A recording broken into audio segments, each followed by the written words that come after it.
Bonjour à tous, merci mille fois de regarder mes vidéos, merci pour toutes vos questions, merci pour tous les nouveaux abonnements et c'est grâce à vos questions qu'à chaque fois il y a des nouvelles vidéos, que les gens ont des réponses eux aussi à leurs questions, donc c'est vraiment génial, merci mille fois pour tout ce que vous faites et j'adore, c'est trop chouette. C'est la troisième fois que j'essaye de faire cette vidéo, la première fois j'ai oublié de mettre le son, la deuxième fois mon image était toute floue et cette fois-ci j'ai les oiseaux, le chien du voisin et le camion poubelle qui arrête pas de passer dans le coin. Donc peut-être que ça va marcher cette fois. Je ne sais pas si ça marche, c'est un miracle.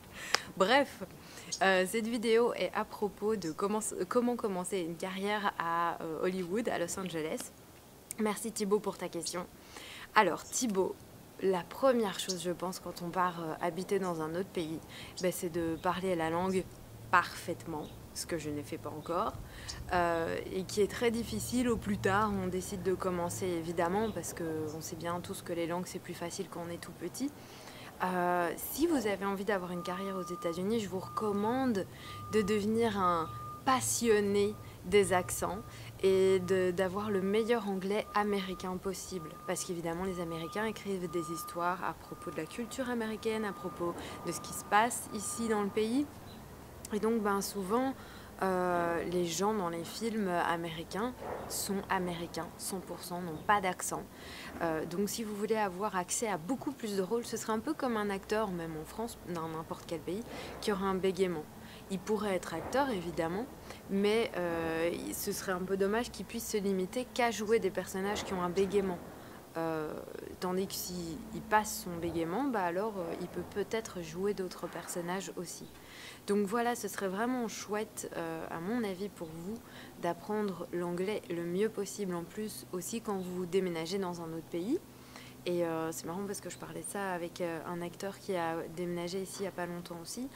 Euh, c'est très difficile en fait de déménager dans un autre pays, d'aller habiter ailleurs, et il faut vous adapter à la culture, il faut vous adapter aux gens, il faut comprendre comment l'humour ici fonctionne, c'est différent de chez nous, tout est différent en fait. Rien que parce que la météo par exemple est différente, donc la manière de s'habiller est très différente. Donc du coup, pour vraiment avoir accès à tout ça, la première chose c'est la langue. Donc voilà, je vous conseille premièrement de faire un gros travail sur la langue. Le deuxième gros travail à faire, c'est de devenir acteur. Parce que si on a envie de devenir acteur aux États-Unis, il faut devenir acteur. Donc, soit vous pouvez faire des écoles en France, commencer votre formation là-bas et puis venir ici. C'est un chemin. Ou bien, en fait, le chemin, je pense, qui est le plus difficile, ce serait un peu comme moi j'ai fait. De commencer là-bas, d'avoir une petite carrière qui commence à se faire, d'avoir quelques rôles dans les films et puis d'arriver ici. Parce qu'alors, quand vous arrivez ici, personne ne vous connaît. Vous n'êtes pas Marion Cotillard, vous n'êtes pas hyper célèbre, vous n'êtes pas Jean Dujardin, vous n'êtes pas Omar Sy. Donc forcément, vous n'êtes pas Catherine Deneuve, Gérard Depardieu. Donc personne ici vous connaît. Même Catherine Deneuve, je parle au commun des acteurs, ils ne savent pas qui c'est. Donc du coup, vous arrivez ici, personne ne vous connaît, personne ne va vouloir de vous dans les films, vous n'êtes pas bankable, vous n'allez pas leur rapporter de l'argent. Donc ce qui va se passer pour vous, c'est que vous allez vous retrouver à faire de nouveau des films étudiants et tout ça comme au début de votre carrière. C'est un gros coup à l'humilité, je pense. Parce que si vous aviez déjà une carrière qui commençait et que vous étiez habitué à être payé pour vos rôles, etc., vous avez arrivé ici, vous devez recommencer tout du début, c'est un peu difficile. Alors que si vous commencez par exemple ici, en faisant une école ici, vous aurez déjà des contacts, parce que c'est beaucoup comme ça qu'on se fait des contacts, c'est en faisant déjà une formation. Vous arrivez ici, vous faites une formation, vous rencontrez des gens, vous participez à des films étudiants, et puis vous commencez à démarcher des agents, etc., à faire des pubs, etc.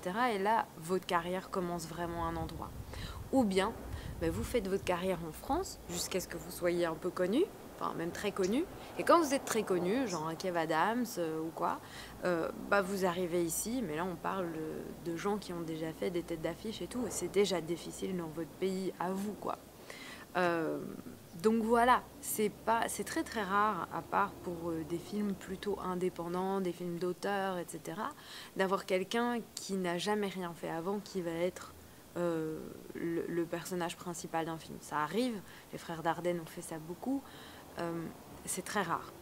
en général, on vous demande quand même d'avoir déjà des expériences, puis une deuxième expérience, puis une troisième expérience. C'est normal. Imaginez que demain, vous ayez à choisir un dentiste. Aller chez le gars qui a jamais mis un plombage chez personne, ça va vous stresser. Alors que vous allez chez le gars qui a déjà une super clientèle, ça fait 10 ans qu'il est installé, vous dites c'est bon, je peux lui confier ma bouche, il va pas me charcuter, il va pas me faire trop mal. C'est un peu la même chose sur un plateau. On n'a pas envie d'avoir des acteurs qui n'ont jamais été face à une caméra parce que c'est plus difficile, il va falloir leur expliquer tout, peut-être qu'ils vont pas se rendre compte de l'implication, c'est un gros risque en fait pour les producteurs.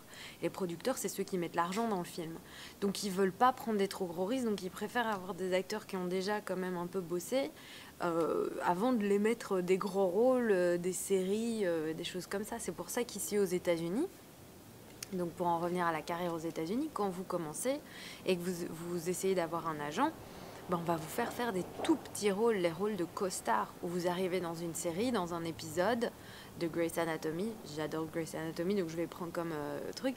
Et vous êtes une infirmière et vous dites, voilà docteur, vous avez rendez-vous à 5 heures, je sais pas, n'importe quoi.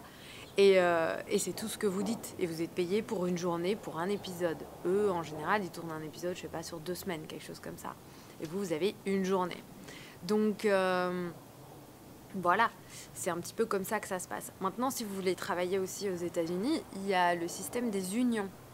Le système des unions, vous devez en faire partie pour pouvoir avoir accès à tous les projets qui sont union. Quand on commence et qu'on est un acteur aux États-Unis, on est non-union.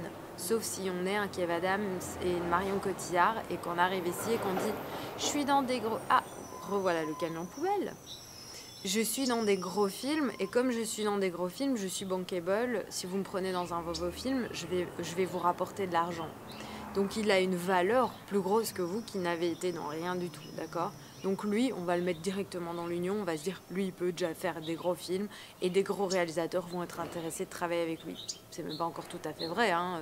Omar Sy, bien qu'il ait eu des récompenses, des choses comme ça, et qu'il soit un très très bon acteur, il n'a pas 10 000 rôles tous les jours dans les films américains. Pourquoi? Parce qu'il a quand même encore un accent et des choses comme ça. Donc, je pense qu'il travaille à fond là-dessus. Mais voilà, c'est pas comme ça du jour au lendemain. Il faut qu'il y ait un espèce de relation de confiance qui se fasse avec les producteurs et les réalisateurs et qui se disent c'est quelqu'un qui va nous ramener de l'argent. Parce que oui, il s'agit toujours d'argent.